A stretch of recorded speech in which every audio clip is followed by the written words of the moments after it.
Okay, we're on Sotah Perek Tet, Mishnah Yud Daled, the penultimate Mishnah in the final chapter of Masechet Sotah. We continue with these very unusual and interesting series of Mishnayot that deal with Agadah.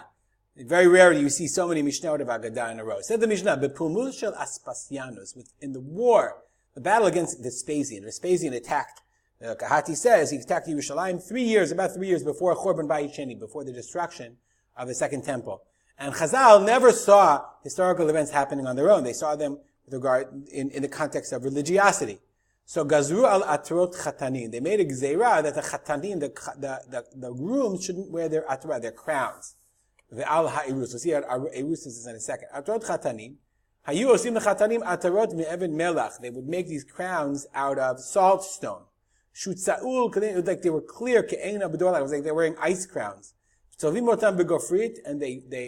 they would color them with pitch, ke'ein tziyurim shekarim nayel. And then they would draw them, they would paint on them, they would color them. Some say atarot of hadas and vered, roses and myrtle. Ushneim asurim. And both of them they prohibited because it was too joyous. Here we are in the middle of a war and you guys are putting on your crowns. What are you, nuts? What is erus? Erus is kamin nafa. It's like a save. Shedafnotea agulot. Its walls were round. V'shotchin al pia ordak. And you spread a very thin, on its mouth of this sieve, you spread over it a very thin piece of skin. Umakina lebe makil, you hit it with a stick. Umotzi kol tzula, makes a nice sound. We call it a drum. Ubalaz, korin lo tanburo, i.e., like a tambourine. It was a drum. So no more drumming, no more music.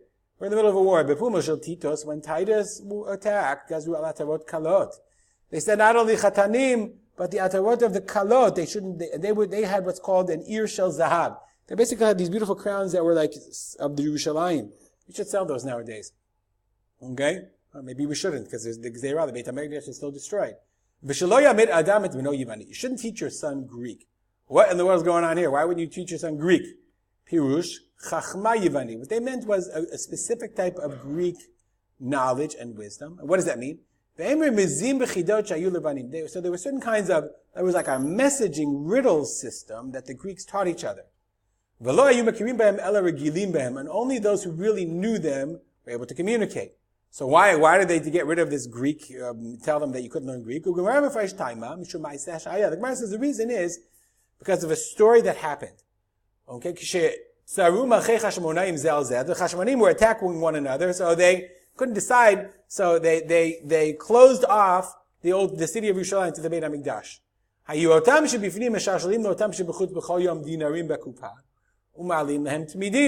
So they had this system where they would send down money, and then they would send up animals for the Korban Tamid. Okay, fine, you guys are in the Beit HaMikdash. So there was one elder who didn't want them to succeed. And this is the key. He whispered to them, he told them a riddle with this Greek knowledge, and so he told the Greeks, he sort of like hand signaled to them, I guess it was like, like baseball, like the third base, whatever, and he told them, as long as they're doing their avodah, their worship, you guys are never going to beat them, you'll never conquer them. So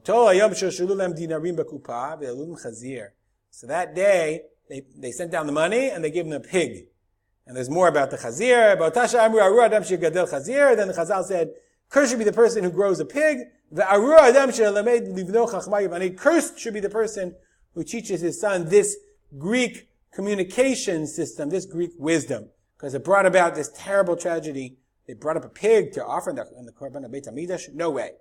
But when the last war, or the final war, meaning when it was really getting bad, that was still Titus. They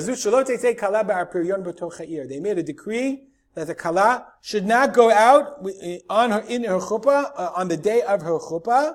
Okay, Arpion is like a chariot. It was like a golden chariot. Even on the day of her chuppah, they said no more. And